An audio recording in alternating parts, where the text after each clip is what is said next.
so excited and proud of what we've managed to achieve. It's been an amazing experience and like a really nice thing to focus on during this last year. We made a fantastic album with Johnny Smale and the guys from Iron Tiger, which was called Empress of the Grave. And that looked at how you take the classics, Tchaikovsky and Berlioz, and make those into heavy rock anthems. It's almost like if you imagine the last night of the proms and a heavy metal band's come in and taken over. So we were getting these fantastic versions of the 1812 Overture and Vivaldi's Winter. We decided to go one step further. We've got the access to Roz, who is one of the best vocalists we've ever worked with, one of the finest female vocalists on the planet, I think.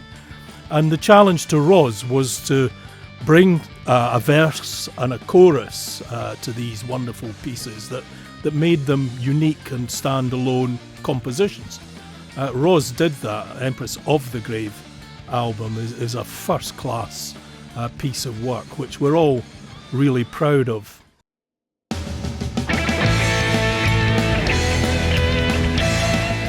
I've always loved Tchaikovsky. Johnny's done a really good job of reworking that into this fast, exciting power metal kind of track.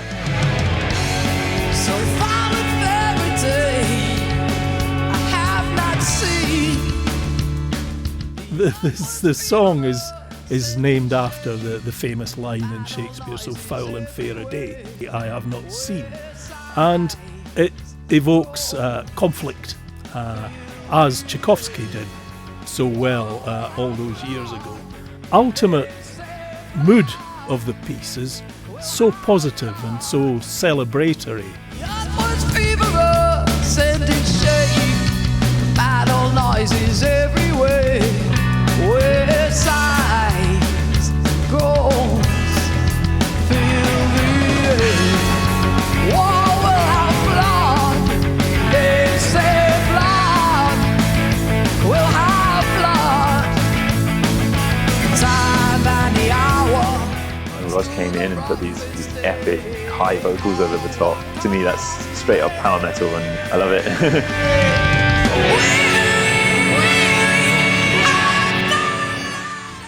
A joy to listen to, both in its original form, but also I think bringing the muscle of a hard rock band gives it a very unique quality that really has achieved something very special. So in the fanfare, all the bells of all the various chapels were all going off at the same time, all different keys, randomly different, playing different rhythms.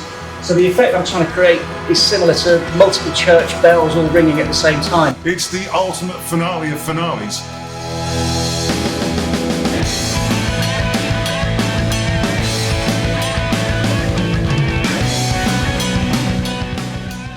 That would be a legacy, wouldn't it? If that's anything that people can remember us by, I would be proud.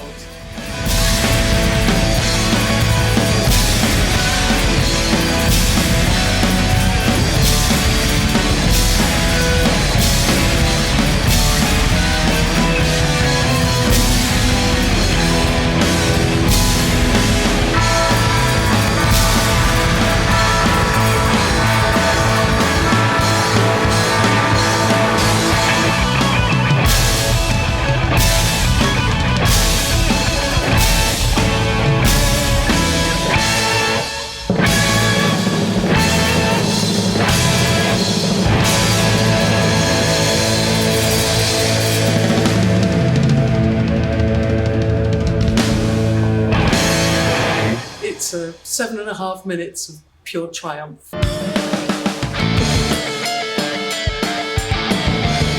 For me, it really falls into that kind of neoclassical, progressive metal genre. Neoclassical metal, heavy metal inspired by the classic composers.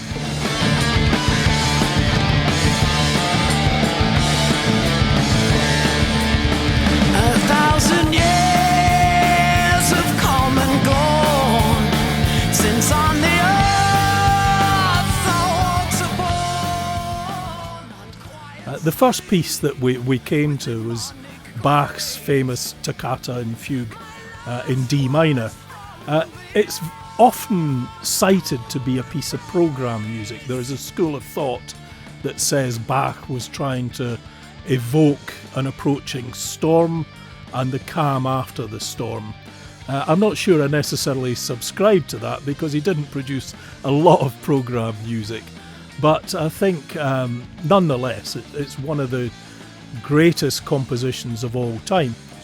Get the score, listen to it, transpose it to the key that I wanted. Lots of double bass playing. It's dramatic music. I think it always has been in the Baroque era, in the classical era, and it's really dramatic in the metal sense.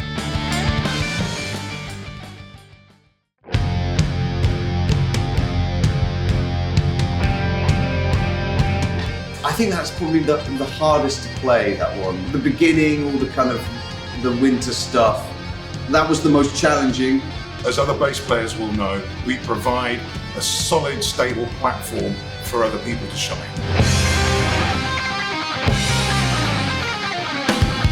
I read Priest, and I like that it's sort of somebody waiting, but you can't really tell that it's a love song, but it is.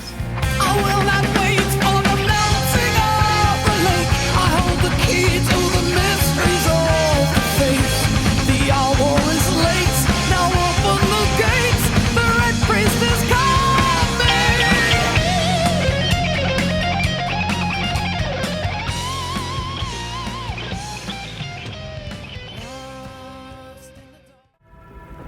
The Witch's Sabbat is the famous movement from the Symphonie Fantastique, the composition by the famous French composer Hector Berlioz. Everyone hears this theme and immediately says, that's Black Sabbath.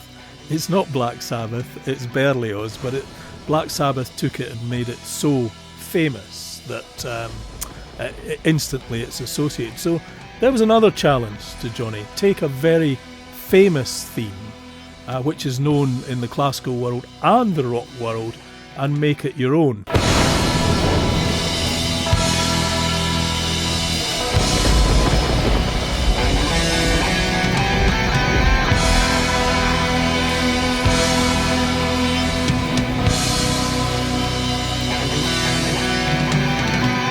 Berlioz. This is clearly the thing that inspired the song Black Sabbath. The rain and the bells and even the key in the first three chords. You can't get away from the Black Sabbath comparison with that beginning because that's the thing that inspired the song itself. But then that second part, there's a lot of original non-Berlioz stuff in that song. So very quickly you can get away into something that's its own piece. And you sort of move into like a more power metal kind of vibe. Light thickens, calm, thick night shrouded. You can really notice and hear where so many more contemporary artists draw upon all this classical music from several hundred years, like the Baroque period all the way through to the Romantic. It's really heavily influenced a lot of music. To the praise to rouse. My favourite bit in that composition that I'm most proud of is all the harmonies at the end. I wrote the chorus, and then when we got to the end, I kind of thought it'd be interesting to do it as a double time kind of thing, but then what can you add in that last part of a song to give it another lift? By the picking of my arms, something wicked this way comes.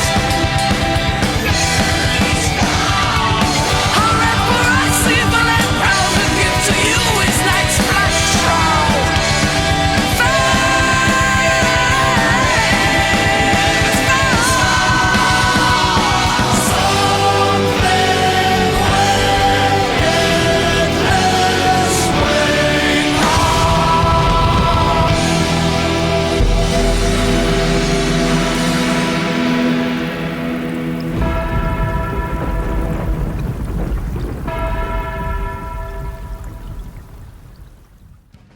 By way of contrast, we have Holst's famous piece, Mars, the Bringer of War.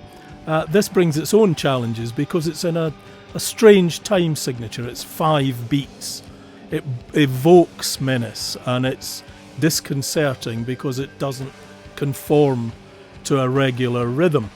Again, it was a big challenge for Roz to bring a verse and chorus to this, and because we had the whole idea of conflict, and also it evoked the Great War, the horror of trench warfare and never-ending mud and misery, which I think Holst was able to capture, and I think that's why he went for this peculiar time signature. It's a stumbling quality that never resolves itself easily, so you have this idea that we're not relaxed, we can't just take our time. There is something wrong with the world. Mars, the bringer of war. It's an unusual one. It starts with that triplet.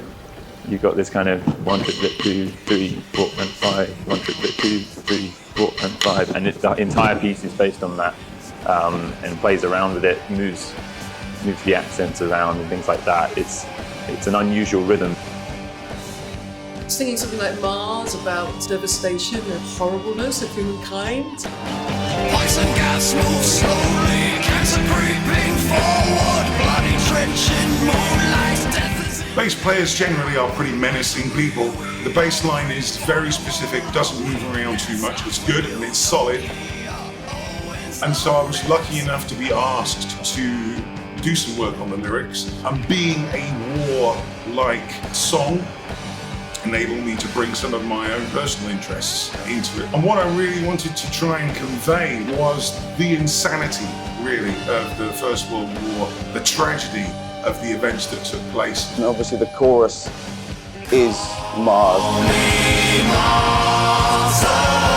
I always like 5/4 and 5/8 because they have a stumbling feel, like you get to the 4 beats that you're used to hearing, and then at the 5th and at the end, it really makes me think of soldiers in World War I, which kind of inspired all the lyrics that Marcus wrote, I think. I feel that we have married together the qualities of hard rock music and orchestral music.